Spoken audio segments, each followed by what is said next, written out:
Setelah Perang Dunia Pertama berakhir, terjadilah krisis keuangan terbesar di dunia. Semenjak saat itu, sistem keuangan, sistem perbankan, bursa saham mengalami perbaikan-perbaikan yang sangat berbeda jauh dari sebelumnya. Perang dan resesi ekonomi membuat pembaharuan di dunia keuangan adalah imbas positifnya. Kita pasti setuju bahwa pressure atau tekanan dalam hukum fisika merubah karbon menjadi berlian. Intinya adalah adanya tekanan. Benda tak bernilai seperti karbon ditekan di pressure jadi benda paling bernilai sedunia yang namanya berlian. Jadi tekanan jangan pernah ditakuti, masalah jangan pernah ditakuti. Semuanya harus dihadapi. Tekanan Perang Dunia menghancurkan seluruh dunia. Namun sejak selesai Perang Dunia Kedua, kecepatan pembangunan teknologi ada dalam kecepatan penuh yang membuat dunia seperti saat ini sangat maju dibandingkan 100 tahun yang lalu. Kemajuan umat manusia dalam 5.000 tahun dicapai hanya dalam 100 tahun. Sejak Perang Dunia Kedua juga ada New World Order yang bercita-cita mulia untuk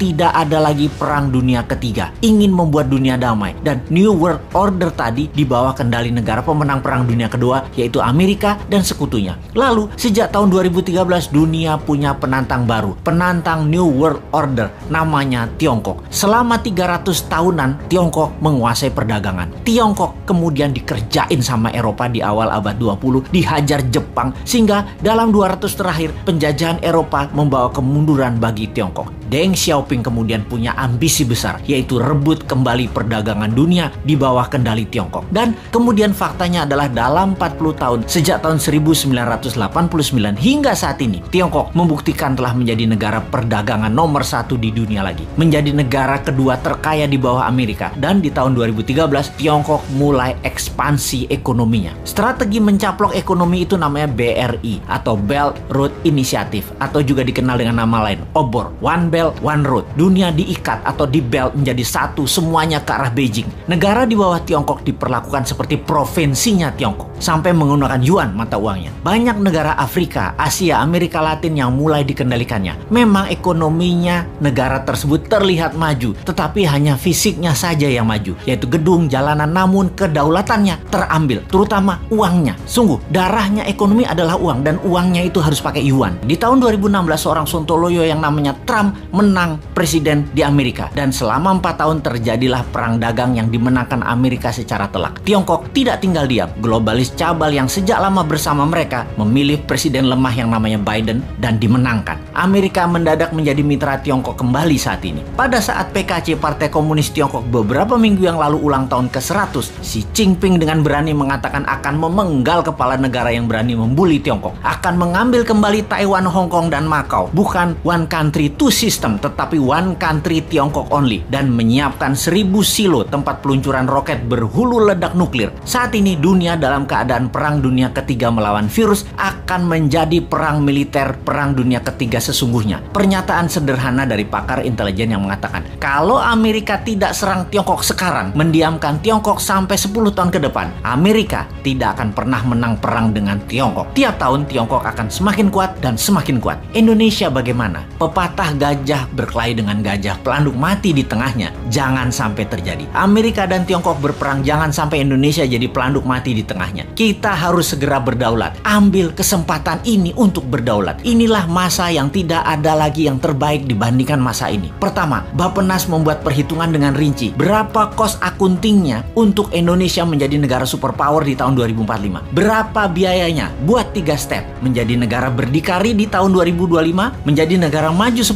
tahun kemudian dengan dasa chip hingga tahun 2035, dan menjadi negara superpower di tahun 2045. Step pertama adalah menjadikan Indonesia negara berdikari, mampu berdiri di atas kaki sendiri hingga tahun 2025. Memerlukan uang katakanlah 6.000 triliun, yang 50%-nya untuk UKM ekspor dan ketahanan pangan. Sisanya untuk kesehatan dan sarana tempat tinggal serta jalanan distribusi. Kita printing rupiah biru, rupiah baru yang masa berlakunya 10 tahun. Dalam 6 bulan ini, sampai akhir tahun 2021, hitung rinci dan gelontorkan mulai awal tahun 2022 dengan kecepatan penuh dan secepatnya kepada UKM-UKM. Lihat hasilnya bagaimana strategi New Mind ini akan menghasilkan karya, yaitu Indonesia negara superpower.